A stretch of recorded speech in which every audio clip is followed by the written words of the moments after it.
नमस्कार बच्चों, कैसे हैं आप सब। आशा करती हूँ आप सभी अच्छे होंगे, स्वस्थ होंगे, खुश होंगे और अपनी पढ़ाई भी अच्छे से कर रहे होंगे। तो जैसे कि आप सभी जानते हैं, मैं हूँ आपकी हिंदी की अध्यापिका और मैं स्वागत करती हूँ आप सभी का आईसीटी वर्चुअल क्लासरूम में। और आज हम यहाँ पर एकत्रित हुए हैं पढ़ने के लिए क्लास 12th की हिंदी। क्लास 12th की हिंदी में हम पढ़ेंगे आज जनसंचार के माध्यम। आपने देखा होगा कि जब आप बोर्ड एग्जाम देते हैं तो बोर्ड एग्जाम्स में आपके हिंदी व्याकरण में इसी तरह के कुछ टॉपिक आते हैं, जैसे कि हमने अपने लास्ट सेशन में कुछ टॉपिक डिस्कस किए।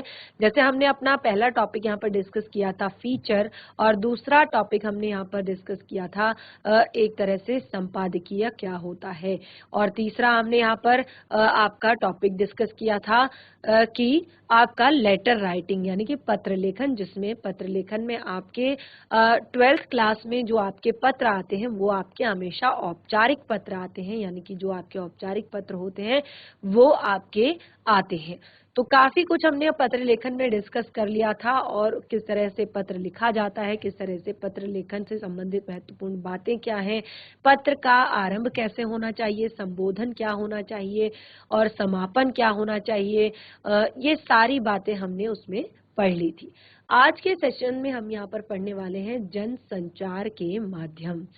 तो आपने देखा होगा कई बार आपके बोर्ड एग्जाम में इस तरह का प्रश्न आता है कि जनसंचार के माध्यम कौन कौन से होते हैं या जनसंचार का क्या अर्थ है। तो देखने में आपको सुनने में ये शब्द आपको बहुत ही ज्यादा इजी लगते हैं, आसान सरल लगते हैं, लेकिन जब आप एग्जाम में इस तरह के प्रश्नों को देखते हैं तो आपके लिए वो 1 नंबर 2 नंबर का जो प्रश्न होता है वो भी कंफ्यूजन क्रिएट करने वाला हो जाता है। तो हिंदी में हमें ऐसी कोई भी यहाँ पर गुंजाइश नहीं छोड़नी है हिंदी व्याकरण में कि बोर्ड एग्जाम के टाइम पे जब भी हम अपने हिंदी का प्रश्न पत्र देखें तो कोई भी चीज ऐसी ना हो जो हमने पढ़ी ना हो, या कोई भी चीज ऐसी ना हो जो हमसे छूट गई हो। तो आज हम संचार के माध्यम, जनसंचार के माध्यमों पर यहाँ पर डिस्कस करने वाले हैं अपने हिंदी व्याकरण में। तो बिल्कुल रेडी हो जाइए आप सभी, या तो आप रफ कॉपी ले सकते हैं या अपनी हिंदी व्याकरण की नोटबुक ले सकते हैं। तो चलते हैं स्मार्ट बोर्ड की तरफ, शुरू करते हैं अपने आज का सेशन। सभी बच्चे ध्यान पूर्वक पढ़ेंगे, साथ ही समझने का प्रयास भी करेंगे। तो हमारा आज का टॉपिक है जनसंचार के माध्यम। जन संचार के माध्यम।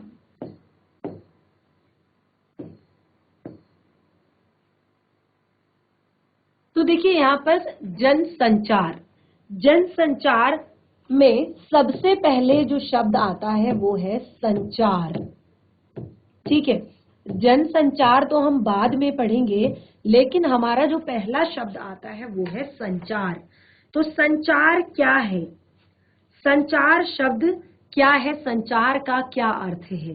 तो देखिए संचार का अर्थ होता है एक तरह से, देखिए आप देख सकते हैं यहाँ पर संचार शब्द जो है उसकी उत्पत्ति चर धातु से हुई है। इसको आप लिख सकते हैं कि संचार शब्द की उत्पत्ति, शब्द की व्युत्पत्ति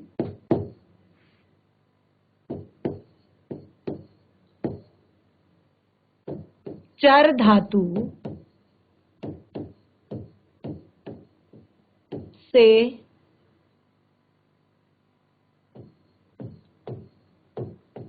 हुई है, जिसका अर्थ है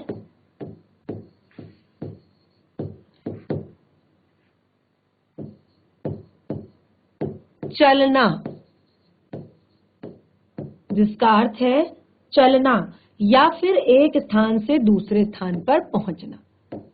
एक स्थान से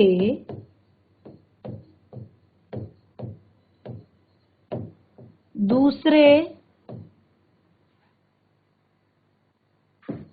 स्थान पर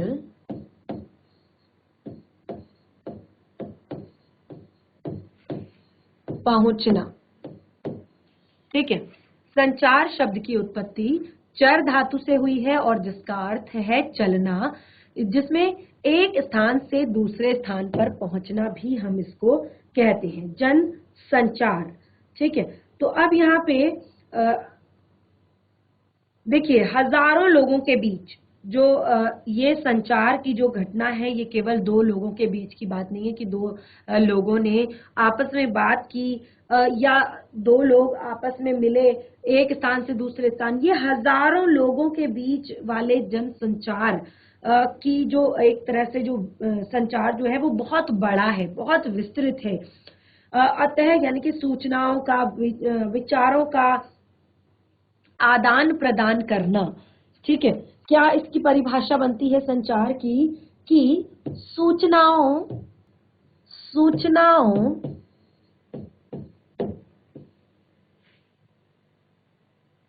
विचारों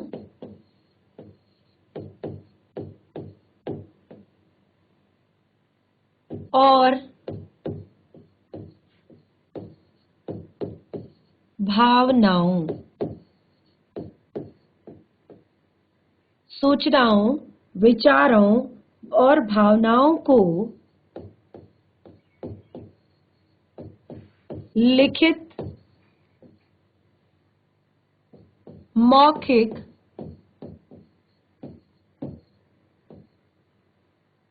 या दृश्य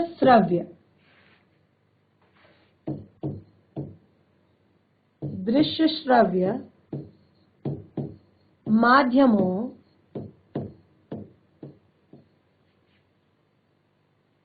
के जरिए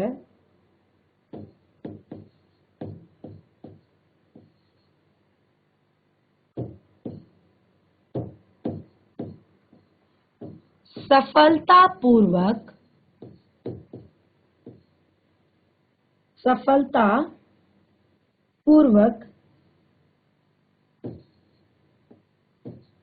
एक स्थान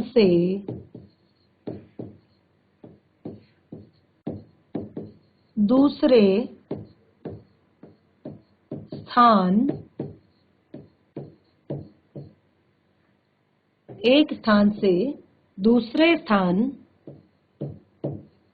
पहुंचाना क्या है? संचार है। ठीक है, जब किसी भी सूचना को, विचारों को, भावनाओं को चाहे हम लिखित रूप से लिखें, चाहे लिखित रूप से, चाहे मौखिक रूप से, चाहे दृश्य श्रव्य माध्यमों के जरिए सफलतापूर्वक एक स्थान से दूसरे स्थान तक पहुंचाना संचार कहलाता है। और इस प्रक्रिया को अंजाम देने की जो एक तरह से साधन होते हैं, और इस प्रक्रिया को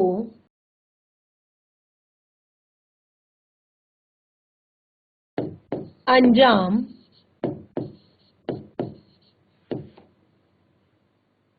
देने में मदद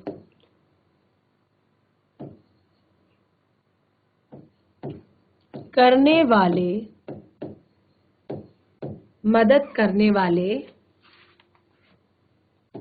तरीके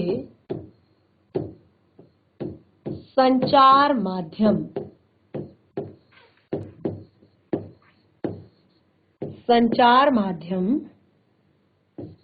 कहलाते हैं।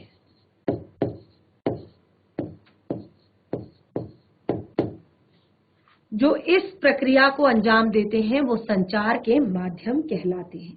ठीक है, तो संचार क्या होता है ये हमने बता दिया, और जो इस प्रक्रिया को पूर्ण करते हैं उन्हें संचार माध्यम कहा जाता है। देखिए संचार के विभिन्न प्रकार, अब संचार के विभिन्न प्रकार कौन कौन से होते हैं? संचार के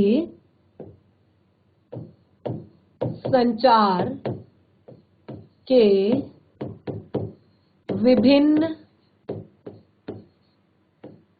प्रकार, संचार के विभिन्न प्रकार। तो संचार एक जटिल प्रक्रिया है। जैसे कि आपको मैंने बताया संचार में क्या क्या होता है, क्या क्या चीजें होती हैं कि ये कोई दो व्यक्तियों तक सीमित परिघटना नहीं है, यानी कि केवल दो व्यक्ति यहाँ पर बात नहीं कर रहे हैं, चार व्यक्ति यहाँ पर बात नहीं कर रहे हैं, जबकि ये हजारों लाखों लोगों के बीच जो जन संचार का जो एक तरह से विस्तृत एक बहुत ही बड़ा एक तरह से बहुत बड़ा साधन है। तो ये सूचनाओं, विचारों और भावनाओं को लिखित या मौखिक तथा दृश्य श्रव्य माध्यम से सफलतापूर्वक एक जगह से दूसरी जगह पहुंचाना ही संचार कहलाता है। और जैसे कि ये संचार एक बहुत ही जटिल प्रक्रिया है, तो इसके कई रूप हैं और कई प्रकार भी हैं। तो संचार के कुछ प्रकार यहाँ पर हम लिख रहे हैं। देखिए, सबसे पहला आता है आपका मौखिक संचार, दूसरा आपका आता है अंतर वैयक्तिक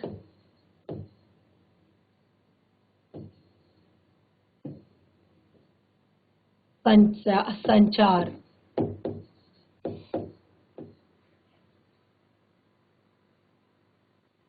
तीसरा आपका आता है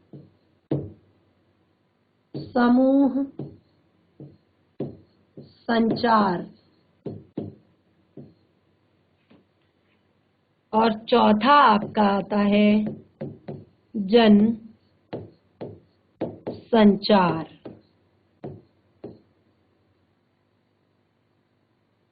ठीक है, तो यहाँ पे हमने संचार के विभिन्न प्रकार यहाँ पे हमने पढ़े। पहला आता है मौखिक संचार, दूसरा आपका आता है अंतर्वैयक्तिक संचार, तीसरा आता है आपका समूह संचार, और चौथा आता है जन संचार। तो देखिए एक एक करके सबको पढ़ते हैं। सबसे पहले आता है मौखिक संचार। तो मौखिक संचार क्या होता है कि एक दूसरे के सामने वाले इशारे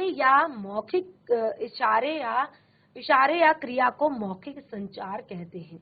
एक दूसरे के सामने, यानी कि जब हम एक दूसरे के सामने होते हैं और वहां पे हम इशारे से कोई बात करते हैं तो वो मौखिक संचार कहा जाता है।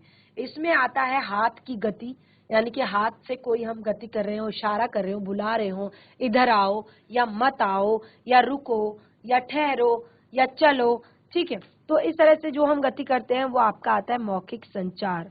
इसमें हाथ की गति, आंखों और चेहरे के भाव, जब हम इशारा कर रहे होते हैं, बुला रहे होते हैं या मत आओ कह रहे होते हैं, तो उससे हमारे चेहरे पर उस तरह के भाव भी होते हैं।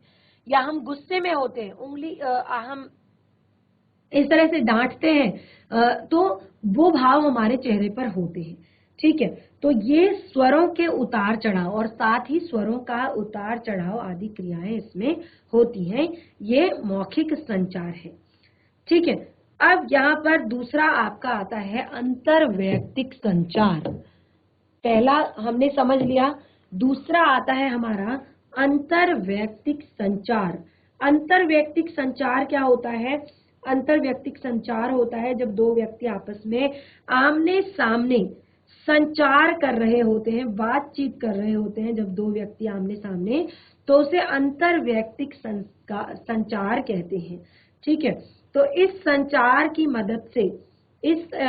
की मदद से आपसी संबंध विकसित करते हैं। यानी कि जब हम आपस में बात करते हैं, देखिए अगर हम अनजान हैं और हम कहीं किसी दूसरी जगह पर गए हैं और हम वहां पर कोई हमें दूसरा व्यक्ति मिलता है, तो उससे जब हम बातचीत करते हैं तो उससे आपसी संबंध विकसित होता है। यानी कि हम उससे मित्रता करते हैं, या हम उसको एक तरह से जब भी हम किसी से मिलते हैं तो उससे हमारे जो है एक तरह से आपसी संबंध विकसित होते हैं और रोजमर्रा की जरूरतें जो हैं वो पूरी होती हैं। यानी कि हम आपस में जो, देखिए जैसे हम ऑफिस में होते हैं, अपने कार्यस्थल पे होते हैं, अगर हम घर पे हैं तो घर पे हमारी फैमिली होती है जिनसे हम आपस में बातचीत करते हैं और अपने काम करते हैं। यानी कि बातचीत करके या तो वो हम मतलब एक तरह से बातचीत ही सब चीजों का एक तरह से हल है।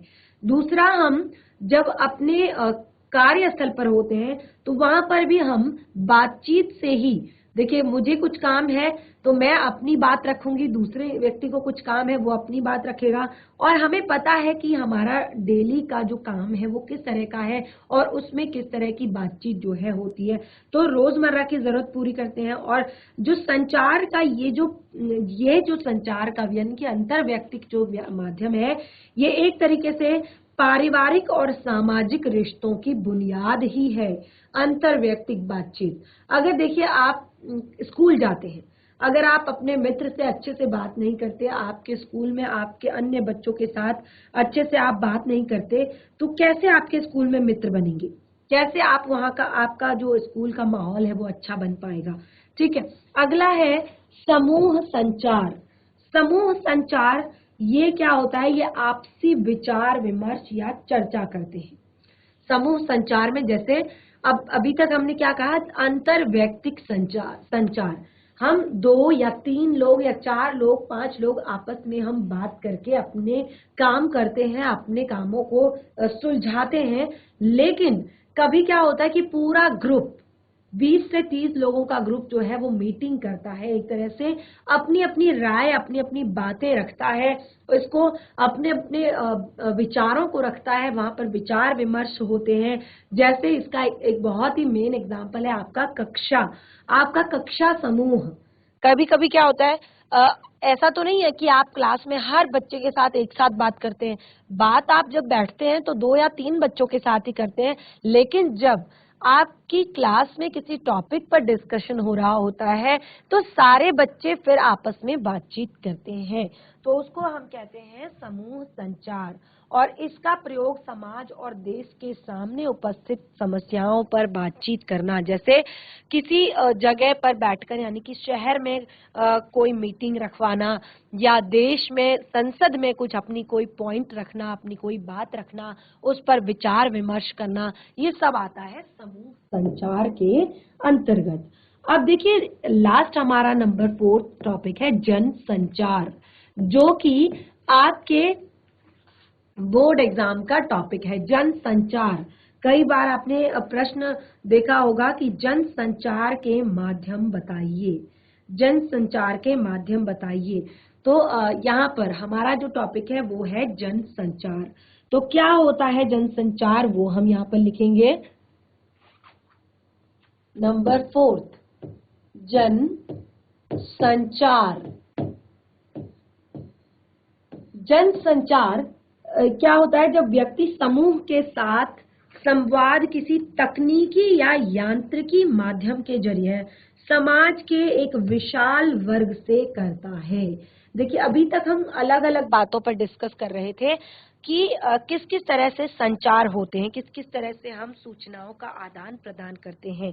तो जन संचार जो है हमारा, जिसमें जैसे कि परिभाषा में हमने शुरू में बताया संचार की, उसी में अगर हम जन संचार शब्द को जोड़ें तो ये बातचीत है समूह के साथ। यानी कि आपने देखा होगा कि जब हमारे देश में महामारी आई थी कोविड-19, तो कई जो इंटरनेशनल जो कंपनीज थी, इंटरनेशनल जो हमारे काम होते थे, या बहुत बड़ी बड़ी जो चीजें सेमिनार्स वगैरह होते थे, वो सारे किस तरीके से होते थे, वो सारे वर्चुअल तरीके से होते थे।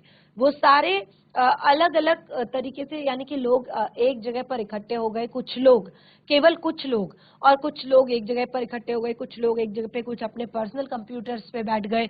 तो इस तरह से वो समूह बनाकर फिर एक बहुत बड़ा ग्रुप बनाकर किस पर, एक यंत्र के माध्यम से, ठीक है, समाज के एक विशाल वर्ग, समाज का एक विशाल वर्ग वहां पर बातचीत करता है, संवाद करता है, तो इसी को कहते हैं जन संचार।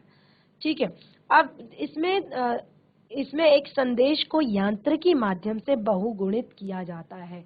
एक संदेश है और उसे यंत्रों के माध्यम से बहुगुणित यानी कि अलग अलग जगहों पर पहुंचाया जाता है। तो देखिए इसको लिख लेते हैं, क्योंकि हमने यहाँ पर जनसंचार टॉपिक ही मेन पढ़ना है। तो लिख लीजिए इसकी परिभाषा। जब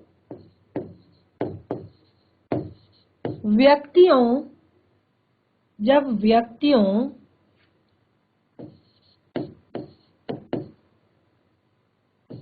के समूह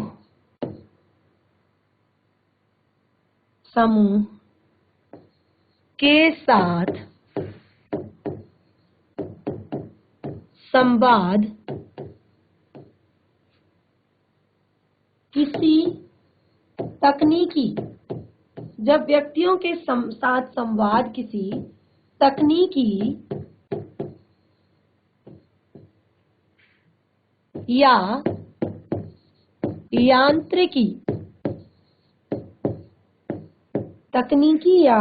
यांत्रिकी माध्यम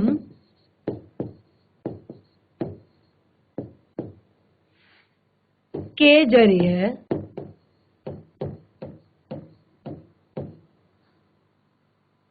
समाज के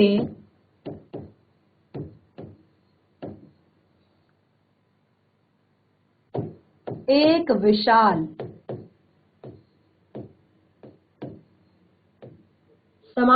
विशाल वर्ग से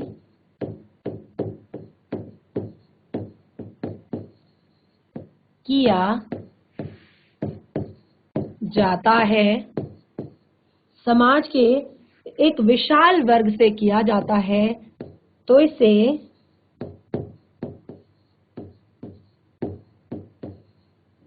जनसंचार कहते हैं। इसे जनसंचार कहते हैं। ठीक है, तो इसमें क्या होता है कि एक ही संदेश एक ही होता है, उसको यांत्रिकी माध्यम से बहुगुणित किया जाता है ताकि उसे अधिक से अधिक लोगों तक पहुंचाया जा सके। जैसे अभी मैंने आपको महामारी का एग्जांपल दिया था कि कब हम जनसंचार का प्रयोग करते हैं, तो आपने देखा होगा उस टाइम पे कई सारी ऐसी चीजें, कई सारी ऐसी बातें, खास तौर पर जो कोविड-19 आपका एक तरह से फैल रहा था, महामारी जो एक तरह से फैल रही थी, तो उससे बचाव के लिए लोगों को जो संदेश दिए जा रहे थे वो जनसंचार के माध्यम से ही दिए जा रहे थे। यानी कि लोग टीवी के माध्यम से, रेडियो के माध्यम से, अखबार के माध्यम से, इंटरनेट के माध्यम से ये जान रहे थे कि कैसे अपने आप को प्रोटेक्ट किया जाए, कोविड-19 से कैसे अपने आप को बचाया जाए। यानी कि आपको बार बार हैंड वॉश करना है। देखिए, आपने देखा होगा कि ये वाला एड जो है वो टीवी में एक बार जो एड आता है उसमें कम से कम 5 से 6 बार दिखाया जाता था कि आप दिन में हर चीज को टच करने के बाद हैंड वॉश कीजिए और कहीं पर इधर उधर बिना एक जरूरत के कहीं पर भी टच ना करें, हमेशा मास्क का प्रयोग करें, भीड़ भाड़ वाले इलाके में ना जाएं और एक तरह से अपने घर के और अपने घर के जो आसपास स्वच्छता सफाई का ध्यान रखें और सड़क पर ना थूकें। इस तरह की बातें आपने हर जगह सुनी होंगी, बहुत ज्यादा मात्रा में। यानी कि एक तरह से लोगों को अलर्ट किया जा रहा था, लोगों को उनके लिए उन कोविड-19 से सुरक्षित रहने के लिए सुझाव दिए जा रहे थे और कुछ इस तरह की दवाइयां भी बताई जा रही थी कि आपको क्या करना है। अगर आपको हल्का सा फीवर आता है, सबसे पहले आपने कोविड-19 का टेस्ट कराना है, फिर अपने आप को सेपरेट आपने कर लेना है सब लोगों से और दूसरों के सामने आपने किस तरह से खांसना है, किस तरह से छींकना है, ये सारे नियम आपको बताए जा रहे थे अलग अलग तरीके से। तो यही था जनसंचार और इसके बहुत सारे अलग अलग माध्यम हैं। देखिए, इसमें एक संचार को, ये भी हम यहाँ पर लिख लेते हैं, इसमें एक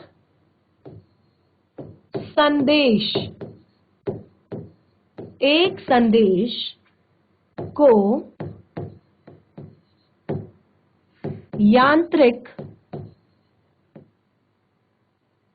माध्यम के जरिए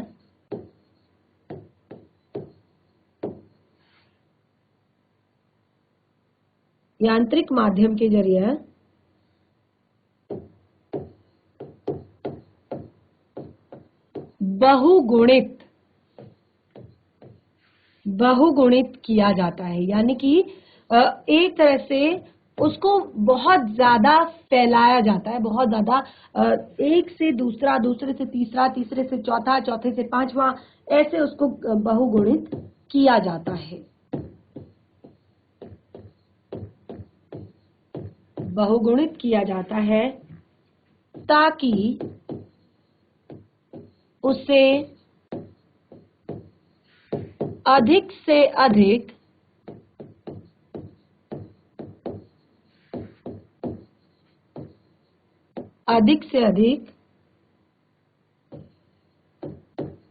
लोगों तक पहुंचाया जा सके।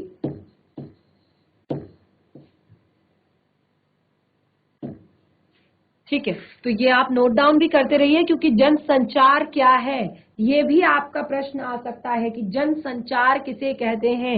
नोट डाउन जरूर कीजिएगा। अगला आपका आता है जनसंचार के माध्यम। ठीक है, जनसंचार के माध्यम, जन संचार के माध्यम। तो देखिए, बहुत ही ज्यादा सरल, इजी जनसंचार के माध्यम है, जैसे रेडियो,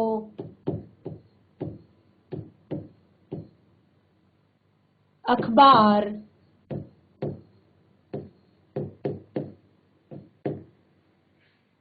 टीवी,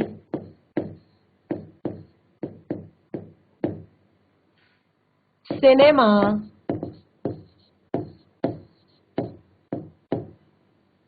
इंटरनेट,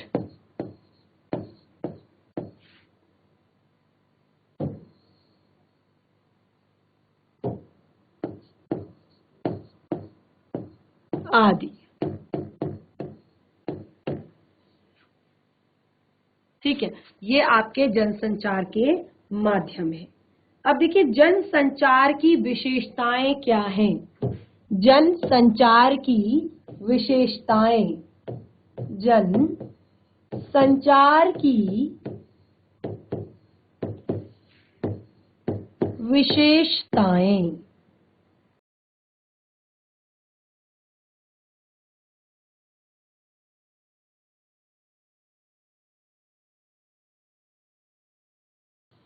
कौन कौन सी विशेषताएं हैं जनसंचार की। पहली विशेषता हम यहाँ पर लिखेंगे, जनसंचार माध्यमों के जरिए प्रकाशित एवं प्रसारित संदेशों की प्रकृति सार्वजनिक होती है। यानी कि जनसंचार से कोई भी बात प्रकाशित की जाती है या प्रसारित की जाती है तो वो हमेशा सार्वजनिक होती है। माध्यमों के जरिए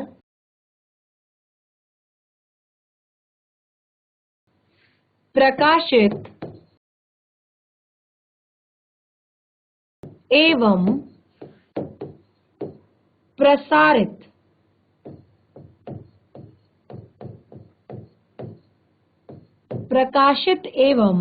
प्रसारित संदेशों की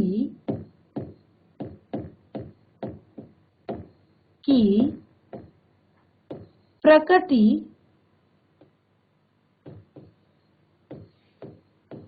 सार्वजनिक, यानी कि इसमें कुछ भी ऐसा नहीं होता कि ये कुछ ऐसा है, कुछ गोपनीय है या कुछ पर्सनल है। ये सारी चीजें जो है सार्वजनिक होती हैं, जो भी जनसंचार के माध्यमों से प्रकाशित किया जाता है या प्रसारित किया जाता है। दूसरा, जनसंचार के लिए औपचारिक संगठन होता है। जनसंचार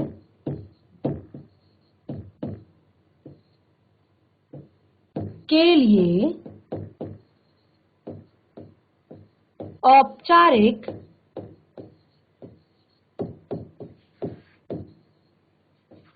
संगठन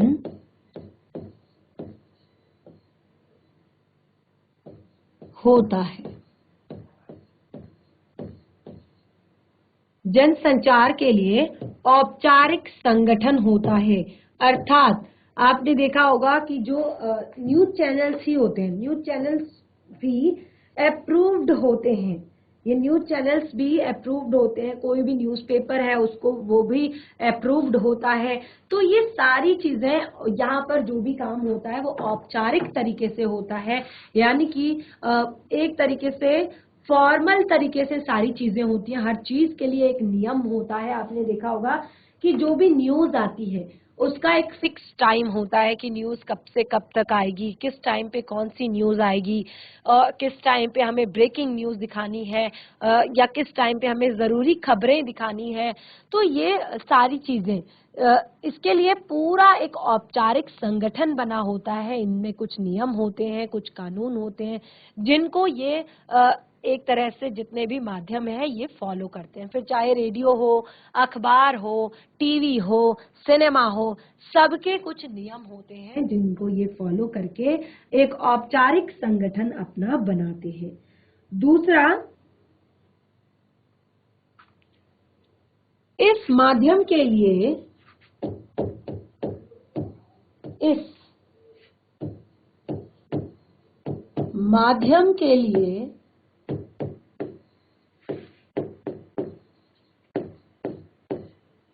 माध्यम के लिए अनेक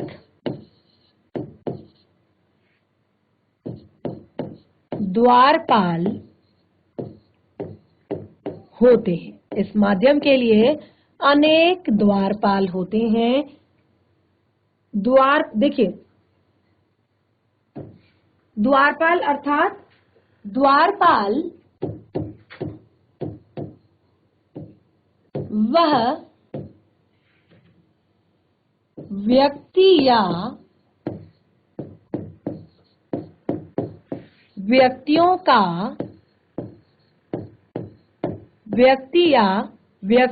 का समूह है। द्वारपाल वह व्यक्ति या व्यक्तियों का समूह है जो जनसंचार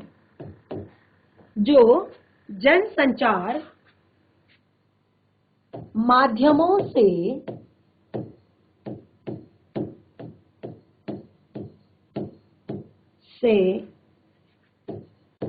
प्रकाशित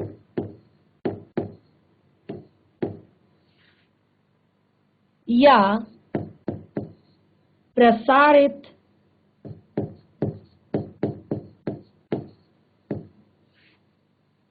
होने वाली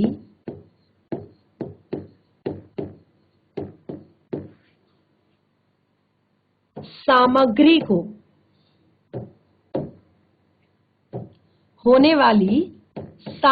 को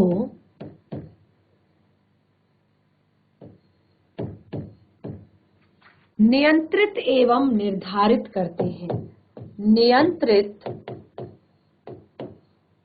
एवं निर्धारित करते हैं।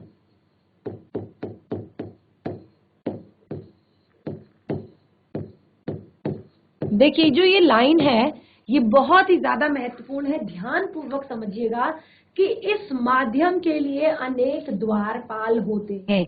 द्वारपाल यानी कि जो ये संचार का माध्यम चलता है इसके लिए कई लोग यहाँ पर लगाए गए होते हैं, कई इंजीनियर्स होते हैं, कई सॉफ्टवेयर इंजीनियर्स होते हैं, कई ऐसे लोग टेक्नीशियंस होते हैं जो इन संचार के माध्यमों से जो भी कार्यक्रम, जो भी सामग्री प्रसारित होती है या प्रकाशित होती है उनको नियंत्रित करते हैं और निर्धारित करते हैं। यानी कि जो सूचना, इंफॉर्मेशन या कोई भी न्यूज, सीरियल, कोई भी बात कितने समय से किस समय तक प्रकाशित होनी है, कैसे उसको प्रकाशित करना है, किस तरह से उसको लोगों के सामने रखना है, कैसे उसको बहुत ज्यादा महत्वपूर्ण बनाना है, तो इन सब चीजों को निर्धारित करने के लिए बहुत सारे टेक्नीशियंस होते हैं, अलग अलग तरह के। कुछ जो है बहुत अच्छे वक्ता होते हैं, कुछ बहुत अच्छे श्रोता होते हैं, कुछ बहुत अच्छे एक तरह से प्रश्न करता होते हैं, कुछ एक तरह से बहुत अच्छे वाद विवादक होते हैं, कुछ मतलब एक तरह से सारी चीजें ये जो भी संचार के माध्यमों से जो भी सामग्री लोगों को प्रकाशित होती है, लोगों को प्रसारित होती है, कुछ बहुत अच्छे रिपोर्टर्स होते हैं, पत्रकार होते हैं, कुछ बहुत अच्छे लोग होते हैं, तो ये सब क्या करते हैं, इसको नियंत्रित करते हैं, निर्धारित करते हैं, यानी कि कितनी बात आपको बतानी है, कितनी बात को आपको कैसे बतानी है, कितना समय आपका लेना है, और सारी चीजें ये लोग निर्धारित करते हैं और सारी बातों को ये नियंत्रित भी करते हैं। ठीक है, तो ये तो आपका बहुत ही ज्यादा यहाँ पर महत्वपूर्ण जो बातें थी वो हमने डिस्कस कर ली कि निम्न विशेषताएं जनसंचार के माध्यम की। अब देखिए यहाँ पे सबसे मेन पॉइंट है जनसंचार का कार्य। आखिर जनसंचार का कार्य होता क्या है? जन संचार का जनसंचार के कार्य। जनसंचार के क्या क्या कार्य होते हैं? तो देखिए जनसंचार के कार्य होते हैं, सबसे पहले सूचना देना, सूचना देना। उसके बाद दूसरा है शिक्षित करना, शिक्षित करना यानी कि किसी विषय का ज्ञान देना। नंबर 3 मनोरंजन करना,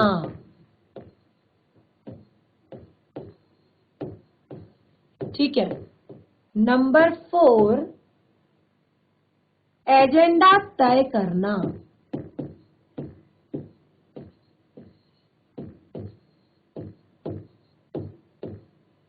नंबर 5 निगरानी तय करना, और नंबर 5 सबसे जो मेन पॉइंट होता है विचार विमर्श का मंच, विचार विमर्श का मंच, ठीक है। तो ये है जनसंचार के मुख्य कार्य, ठीक है।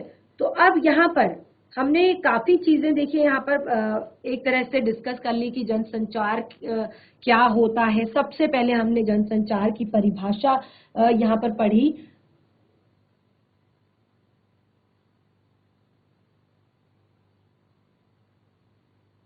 जनसंचार के माध्यम करके हमने अपने इस टॉपिक को स्टार्ट किया था, उसमें हमने संचार क्या होता है ये जाना।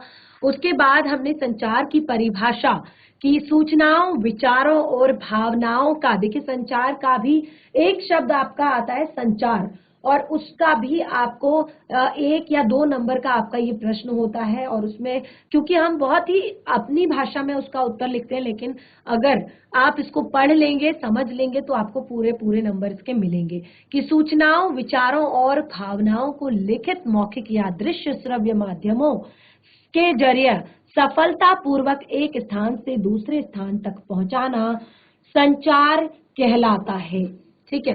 और इस प्रक्रिया को अंजाम देने में मदद करने वाले तरीके संचार के माध्यम कहलाते हैं। यानी कि इस प्रक्रिया को जो मदद करते हैं एक तरह से उनको संचार के माध्यम कहते हैं। और संचार के प्रकार भी यहाँ पर बताए तो संचार के विभिन्न प्रकार होते हैं, जैसे मौखिक संचार, लिखित संचार, मौखिक संचार, अंतरवैयक्तिक संचार, समूह संचार और जन संचार। तो हमारा मेन टॉपिक था जन संचार। तो हमने यहाँ पर जन संचार की परिभाषा लिखी कि जब व्यक्तियों के समूह के साथ संवाद या किसी तकनीकी या यांत्रिक माध्यम के जरिए समाज विशाल वर्ग तक पहुंचाया जाता है या किया जाता है तो इसे जनसंचार कहते हैं।